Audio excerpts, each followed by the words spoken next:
प्रश्नावली 17.8 जिसमें हम बहुलक ज्ञात करना सीखेंगे। तो ये 6 नंबर का प्रश्न हमारी परीक्षा में आता है। तो 17.8 में हम देखते हैं कि दो प्रकार से हम बहुलक ज्ञात करेंगे। एक तो एफ वर्गीकृत बारंबारता सारणी से बहुलक ज्ञात करना और एक है हमारा वर्गीकृत बारंबारता सारणी से। तो पहले हम एफ वर्गीकृत बारंबारता सारणी से बहुलक ज्ञात करना जान लेते हैं। तो इसमें जैसे 17.8 का एक प्रश्न है 5, उसमें आपके प्राप्तांक दिए हुए हैं 10, 20, 30, 40, 50, 60, 70 और 80, जिन्हें हम x मानेंगे। और विद्यार्थियों की संख्या जो f है वो दी हुई है 2, 8, 16, 26, 20, 16, 7 और 4। तो ये एक f वर्गीकृत बारंबारता सारणी है जिसमें x और f आपके पास प्रश्न में आएगा। तो इसमें आपको सिर्फ इतना देखना है कि ये देखना है सबसे बड़ी बारंबारता कौन सी है, इन बारंबारताओं में सबसे बड़ी बारंबारता कौन सी है। तो हम देखते हैं यहाँ पे सबसे बड़ी बारंबारता है 26 और इस 26 का जो संगत चर है वो है 40। तो हमारा बहुलक 40 हो जाएगा। सिर्फ इतना इसमें हमें करना है। और यहाँ पे इस प्रकार लिखना है सबसे बड़ी बारंबारता f बराबर 26 है जिसका संगत चर 40 है, अतः बहुलक हमारा 40 होगा। तो इसमें f वर्गीय बारंबारता सारणी में हमें इतना ही करना है। और अगर हमारा प्रश्न आ जाए कि वर्गीकृत बारंबारता सारणी से बहुलक ज्ञात करें, ये इम्पोर्टेंट है।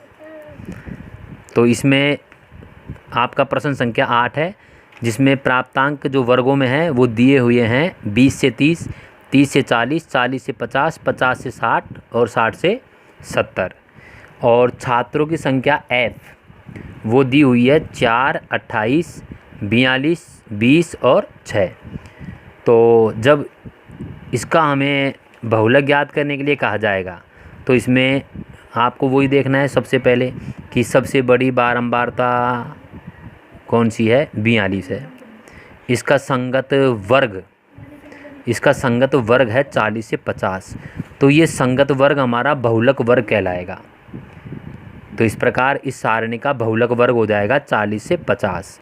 और इस चीज़ को हम यहाँ पे लिखेंगे, सबसे बड़ी बारंबारता f बराबर 42 है जिसका संगत वर्ग 40 से 50 है, अतः बहुलक वर्ग 40 से 50 हो जाएगा। इस प्रकार वर्गीकृत बारंबारता सारणी से जब बहुलक ज्ञात करने की बात आए तो आप सबसे बड़ी बारंबारता देखकर उसका बहुलक वर्ग ज्ञात कर लेना।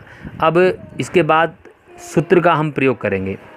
सूत्र है बहुलक बराबर L plus F1 minus F0 बटे 2F1 minus F0 minus F2 into H।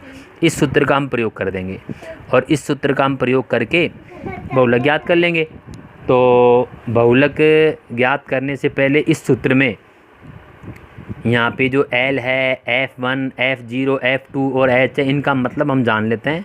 जो मैंने यहाँ पे लिखा है, यहाँ L का मतलब होगा बहुलक वर्ग की निम्न सीमा।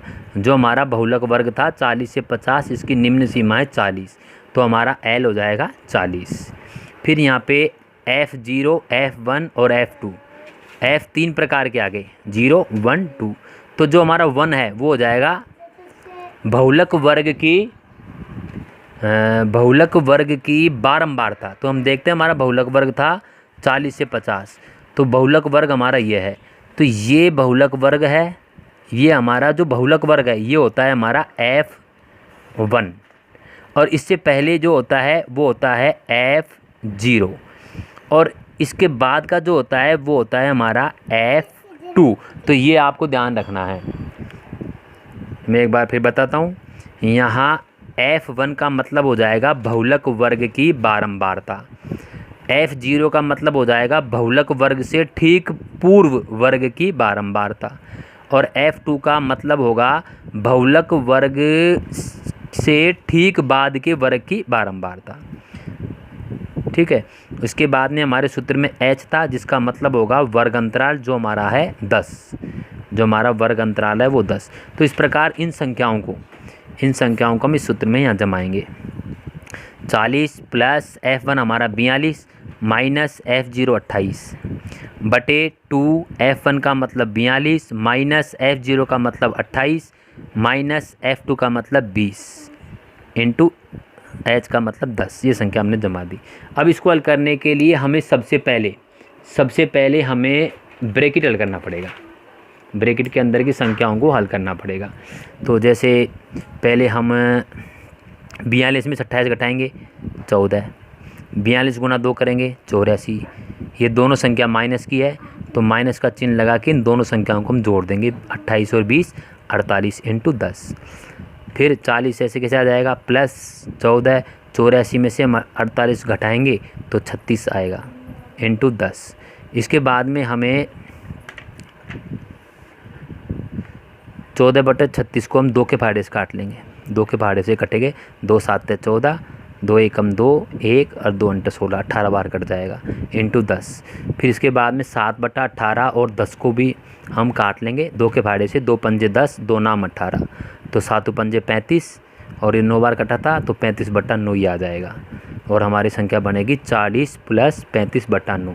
फिर हम 35 में 9 का भाग लगाएंगे तो 35 में हम 9 का भाग देंगे तो हमारा आएगा भागफल 3.89।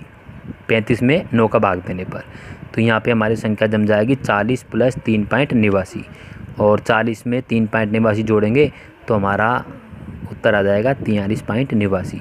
ये हमारा बहुलक आ जाएगा 43.89। ठीक है, तो इस प्रकार हम बहुलक ज्ञात कर लेंगे।